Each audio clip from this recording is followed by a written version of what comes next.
नमस्कार. आज आपण 13व्या श्लोकाचा अर्थ जाणून घेणार आहोत. भगवंताच्या त्या प्रकाशमय अद्भुत स्वरूपामध्ये अर्जुनाने संपूर्ण विश्व कशा प्रकारे पाहिले ते सांगितले जात आहे. श्लोक 13. तत्रैकस्थै जगत्कृत्स्नं प्रविभक्तमनेकधा अपश्यद् देवदेवस्य शरीरे पांडवस्तदा. श्लोकाचा अर्थ: पांडुपुत्र अर्जुनाने त्यावेळी अनेक प्रकारात विभागलेले संपूर्ण जग देवाधिदेव भगवान श्रीकृष्णांच्या त्या शरीरात एकत्रित असलेले पाहिले. ज्यावेळी भगवंतांनी अर्जुनाला दिव्य दृष्टी देऊन आपल्या असामान्य योग शक्तीसह विराट रूप पाहण्याची आज्ञा दिली, त्याच वेळेचे वाचक येथे तदा हे पद आहे.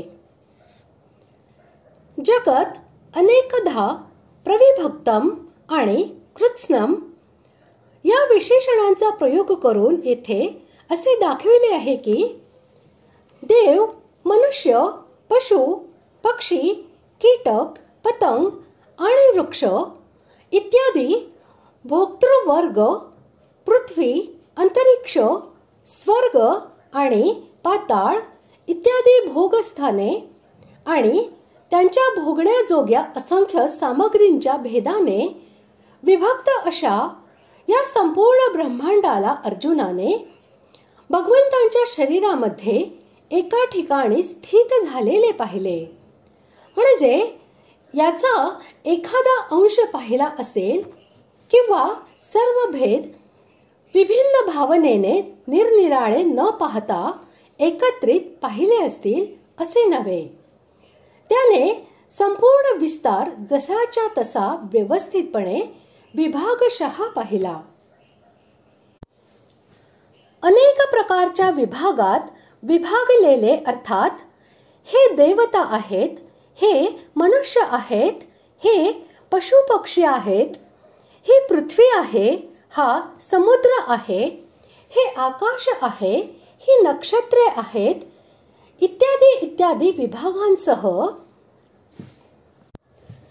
संपूर्ण चराचर जगताला भगवंताच्या शरीराच्याही एका देशात अर्जुनाने भगवंतांनी दिलेल्या दिव्य चक्षुंनी प्रत्यक्ष पाहिले.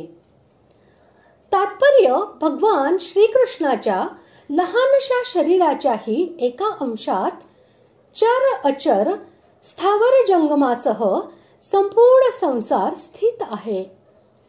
तो संसारही अनेक ब्रह्मांडाच्या रूपात, अनेक देवतांच्या लोकांच्या रूपात, अनेक व्यक्ती आणि पदार्थांच्या रूपात विभक्त आहे आणि विस्तृत आहे.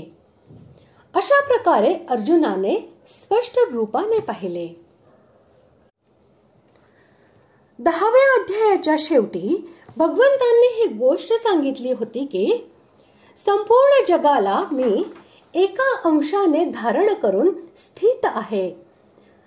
तेच येथे अर्जुनाने प्रत्यक्ष पाहिले.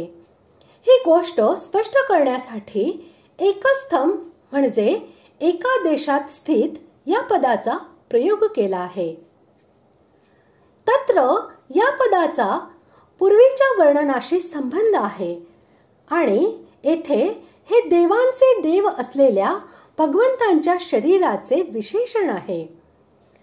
याचा प्रयोग करून हे दाखविले आहे की देवांचाही देव सर्वश्रेष्ठ ब्रह्मादी देव, देवांनाही पूज्य अशा भगवान श्रीकृष्णाच्या वरील रूपामध्ये पांडुपुत्र अर्जुनाने संपूर्ण जग हे एका जागी स्थित असलेले पाहिले. ज्याप्रमाणे मनुष्य लोकापेक्षा देवलोक फार विलक्षण असतो, त्याप्रमाणे देवलोकापेक्षाही भगवान अनंतपटीने विलक्षण आहेत. कारण देवलोक इत्यादी संपूर्ण लोक प्राकृत आहेत आणि भगवान प्रकृतीच्या पलीकडील आहेत. म्हणून भगवान देवदेव अर्थात देवतांचेही देवता आहेत. अशा प्रकारे आज आपण 13व्या श्लोकाचा अर्थ जाणून घेतला. पुढील भागात आपण 14व्या श्लोकाचा अर्थ जाणून घेणार आहोत. धन्यवाद.